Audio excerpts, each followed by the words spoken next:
வணக்கம் மக்களே, welcome to the venture show. இன்னைக்கு ஷோல நம்ம பார்க்க போறது கேம் சேஞ்சர் அப்படின்ற தமிழ் மூவியோட ரிவ்யூ. இந்த படம் பாத்தீங்கன்னா இந்த வீக்கெண்ட் தியேட்டர்ஸ்ல அவைலபிளா இருக்கு. இந்த படத்துல ராம் சரண் தான் லீட் கேரக்டர் பிளே பண்ணிருக்காரு அண்ட் இந்த படத்தை சங்கர் தான் டைரக்ட் பண்ணிருக்காரு. இந்த கேம் சேஞ்சர் அப்படின்ற அந்த டைட்டில் யாருக்கு ஆப்டா பொருந்தும் அப்படின்னா கண்டிப்பா சங்கருக்கு தான். தமிழ் சினிமாவோட ஒரு கேம் சேஞ்சர் அப்படின்னே சொல்லலாம். அதாவது நார்மலான மாஸ் மசாலா மூவிஸை ஒரு மாதிரி பிரம்மாண்டமா பிரசன்ட் பண்ணி அதுல ஒரு சோசியல் மெசேஜ் ஆட் பண்றது அப்படின்ற மாதிரியான ஒரு விஷயத்த ரொம்ப நீட்டா பண்ணிட்டு இருந்த ஒரு டைரக்டர். அவரோட வின்னிங் ஃபார்முலாவே திருப்பி ரீகெயின் பண்ணணும் அப்படின்றதுக்காக பயங்கரமா போராடிட்டு இருக்காரு. அந்த மாதிரியான ஒரு போராட்டமா தான் இந்த கேம் சேஞ்சரை நான் பாக்குறேன். ஆனா இந்த படத்தோட கதையை பாத்தீங்கன்னு வச்சுக்கோங்களேன், ஒரு மாதிரி தினுசா இருக்கும் அப்படின்னு சொல்லலாம். அதாவது ஒரு சாதாரண நபரு எப்படி ஐபிஎஸ் ஆகும், ஐஏஎஸ் ஆகும், சீஃப் எலெக்ஷன் ஆஃபீஸர் ஆகும், ஏன் சிஎம் ஆவும் மாறுறாரு அப்படின்ற அளவுக்கு பில்டப் கொடுத்திருப்பாங்க. சோ அவரோட ஜேர்னி அப்படின்றது தனியா காட்டிட்டு இருப்பாங்க.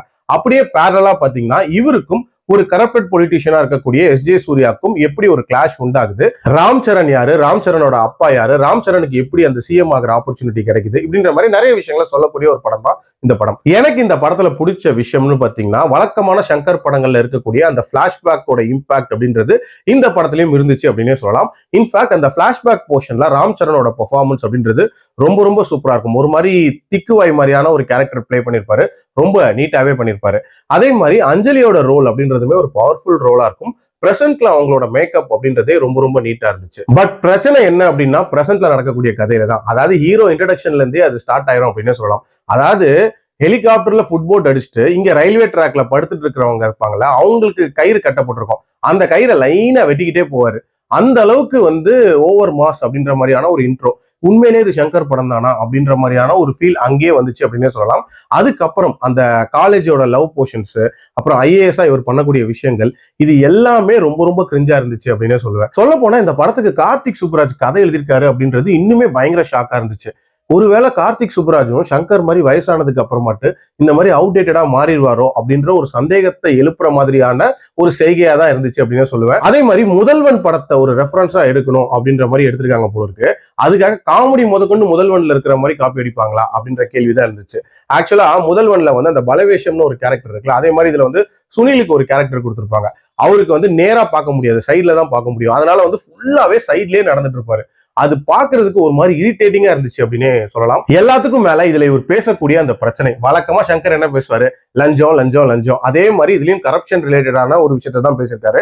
அதாவது நாட்டிலே அதுதான் பெரிய பிரச்சனை அப்படின்ற மாதிரி ஒரு ப்ரொஜெக்ட் பண்ணுவாரு. அதுவும் அரசியல்வாதிகளும் கவர்மெண்ட் அபிஷியல்ஸும் தான் லஞ்சம் வாங்குறாங்க அப்படின்ற ஒரு பிம்பத்தை கிரியேட் பண்றாரு.